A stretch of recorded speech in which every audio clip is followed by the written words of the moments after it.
अगला क्वेश्चन देखते हैं, क्वेश्चन नंबर 6। 1 केजी द्रव्यमान के एक पत्थर को 20 metre per second 20 metre per second, यहाँ पे जो ms लिखा हुआ है ये होगा मीटर पर सेकेंड,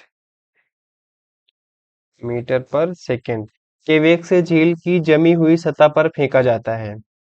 पत्थर 50 मीटर की दूरी तय करने के बाद रुक जाता है। पत्थर और बर्फ के बीच लगने वाले घर्षण बल की गणना कीजिए।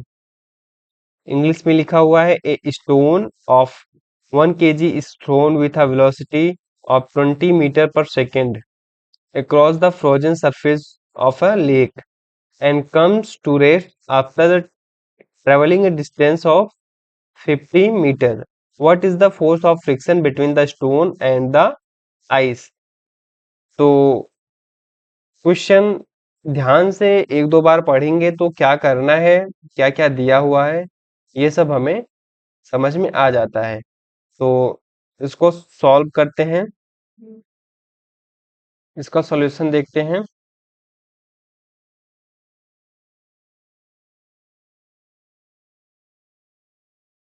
सॉल्यूशन इसका देखते हैं। पहले क्या क्या गिवन है वो लिख लेते हैं। गिवन क्या क्या है, 1 kg मतलब कि जो पत्थर का द्रव्यमान है, पत्थर का जो द्रव्यमान है यम, वो कितना है 1 kg। और पत्थर को 20 मीटर पर सेकेंड के वेग से झील की जमी हुई सतह पर फेंका जाता है। मतलब कि जो पत्थर की जो प्रारंभिक वेग है, इनिशियल वेलोसिटी, वो कितनी है 20 मीटर पर सेकेंड। 50 मीटर की दूरी तय करने के बाद रुक जाता है। 50 मीटर की दूरी तय करने के बाद रुक जाता है, मतलब कि जो दूरी है वो कितनी हो गई 50 मीटर, टाइम नहीं दिया हुआ है। और 50 मीटर के बाद रुकता है, मतलब कि जो फाइनल वेलोसिटी है वो कितनी हो गई 0 मीटर पर सेकेंड, क्योंकि वो 50 मीटर के बाद जाके रुक जाता है। जैसे कि मान लेते हैं ये कोई झील है, ये झील का सरफेस हो गया, और ये कोई पत्थर है, ये कोई पत्थर है, इसको कोई फेंकता है, इसको कोई फेंकता है इधर की डायरेक्शन में। तो जो इसका प्रारंभिक वेग है वो है 20 मीटर पर सेकेंड, और ये 50 मीटर की दूरी तय करता है। मान लीजिए यहाँ पे आता है 50 मीटर की दूरी तय करता है और आके रुक जाता है, मतलब कि फाइनल वेलोसिटी कितनी हो गई 0 मीटर पर सेकेंड। ठीक है, ये झील का सरफेस है जो जम के बर्फ हो गया है। ठीक है, उस पे पत्थर फिसल रहा है। तो देखना है कि पत्थर और बर्फ के बीच लगने वाले घर्षण बल की गणना करनी है। मतलब कि पत्थर और बर्फ के बीच जो घर्षण बल कार्य करेगा, मतलब अगर पत्थर 50 मीटर के बाद जाके रुक जा रहा है, पत्थर 50 मीटर जाके रुक जा रहा है, इसका मतलब है कि उस पर कोई बाह्य बल कार्य कर रहा है। और बाह्य बल इस रूप में कार्य कर रहा है, घर्षण बल के रूप में, घर्षण बल के रूप में बाह्य बल कार्य कर रहा है। तो सबसे पहले हम एक्सीलरेशन निकालते हैं, क्योंकि बल निकालने के लिए जो घर्षण बल होगा, जो घर्षण बल होगा, हमने गति करने की जो दिशा है अगर ध्यान से देखेंगे तो स्ट्रेट लाइन में होगी। अगर कोई वस्तु स्ट्रेट लाइन में फेंकी जा रही है तो गति के तीनों समीकरण अप्लाई किए जा सकते हैं। तो घर्षण बल निकालने के लिए, घर्षण बल निकालने के लिए हम फोर्स निकाल लेंगे। जो फोर्स जो फोर्स लग रहा है, जो फोर्स इस पत्थर को रोकने के लिए लग रहा है, अगर वही निकाल लेंगे वो घर्षण बल के बराबर होगा। जो फोर्स इसको रोकने के लिए लग रहा है, अगर वो निकाल लेते हैं तो वही जो फोर्स है वो घर्षण बल के बराबर होगा। तो देखते हैं, इसमें मास तो हमें मिल जाएगा, लेकिन एक्सीलरेशन हमें नहीं दिया हुआ है। एक्सीलरेशन नहीं दिया हुआ है तो एक्सीलरेशन हम निकाल लेते हैं। तो गति के 3 समीकरण हमने पढ़ रखे हैं। v बराबर u प्लस ए टी। दूसरा हमने पढ़ा है s बराबर u t plus half a t square. तीसरा हमने पढ़ा है v square minus u square बराबर 2a s। तो हम देखते हैं हमारे पास कौन कौन सी वैल्यूज है, उसी हिसाब से हम समीकरण यूज करेंगे। हमारे पास v है, u है, a निकालना है, लेकिन हमारे पास t नहीं है, तो ये वाला इक्वेशन हम यूज नहीं कर पाएंगे। हमारे पास s है, u है, t नहीं है, तो ये वाला भी इक्वेशन हम यूज नहीं कर पाएंगे।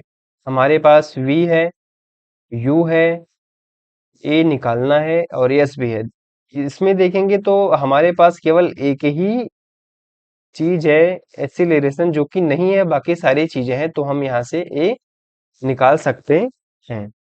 तो निकालते हैं from equation 3 v square minus u square बराबर 2as। v v की वैल्यू कितनी है? v की वैल्यू 0 है। u की वैल्यू कितनी है? 20 मीटर पर सेकंड स्क्वायर। तो सॉरी, 20 मीटर पर सेकंड। तो यहाँ पे स्क्वायर हुआ है, तो 20 का स्क्वायर लिख देंगे। ए की वैल्यू हमें नहीं पता, ए वैसे ही लिख लेते हैं। यस की वैल्यू कितनी दी हुई है? 50 मीटर। यस की वैल्यू कितनी दी हुई है? 50 मीटर। तो इसको सॉल्व करते हैं। ये हो जाएगा 20 × 20 और 50, और जब 2 का गुणा करेंगे, मल्टीप्लाई करेंगे, तो कितना हो जाएगा? 100 ए। एक्सीलरेशन को वैसे ही लिख लेते हैं। अब ध्यान से देखेंगे, जब इसका गुणा करेंगे तो कितना हो जाएगा? हो जाएगा 400। और ये हो गया। अब जब यहाँ से हम ए निकालेंगे, तो 100 इधर जाएगा, तो कितना हो जाएगा? -400 अपॉन 100। और जब इसको डिवाइड करेंगे तो कितना आएगा? -4। और मात्रक क्या आएगा? यूनिट मीटर पर सेकंड स्क्वायर। मीटर पर सेकंड स्क्वायर। अब अब हम देखेंगे, जो एक्सेलरेशन की वैल्यू आई है, एक्सेलरेशन की जो वैल्यू आई है, उसमें माइनस माइनस है। जो एक्सेलरेशन की वैल्यू आई है उसमें माइनस है। इसका मतलब क्या हुआ? इसका मतलब ये हुआ कि वस्तु जो है धीरे धीरे रुक रही है। मतलब कि वस्तु में वेग की कमी आ रही है। वस्तु में वेग की कमी आ रही है। -4 मीटर पर सेकंड स्क्वायर के त्वरण से, या कहें कि -4 मीटर पर सेकंड स्क्वायर की मंदन से वो रुक रही है।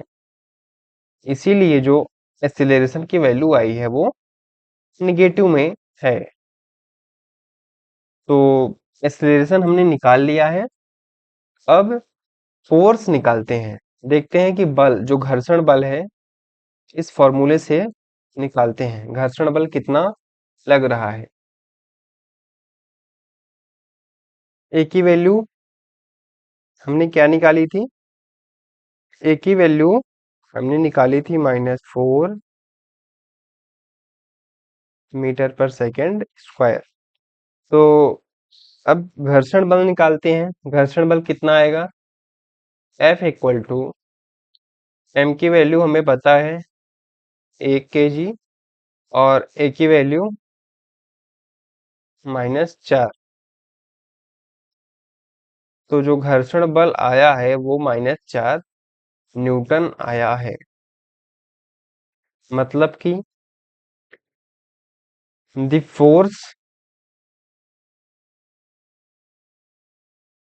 फोर्स ऑफ फ्रिक्शन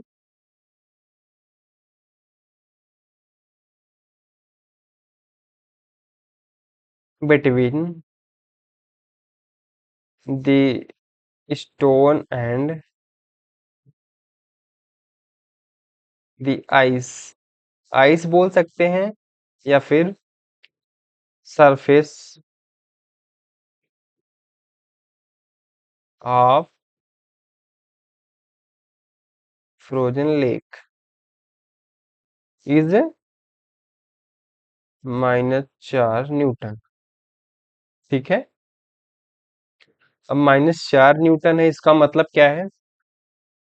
बल जो है बल जो है गति की दिशा गति की दिशा ये थी, और बल जो है गति की दिशा के विपरीत लग रहा है, जिसकी वजह से वस्तु 50 मीटर दूरी जा करके रुक जाती है। ठीक है, अगर कोई बात हो या कोई टर्म हो जो नहीं समझ में आ रहा है, उसको आप कमेंट में जरूर बताइए। मैं कोशिश करूंगा फिर से समझाने की। Thank you.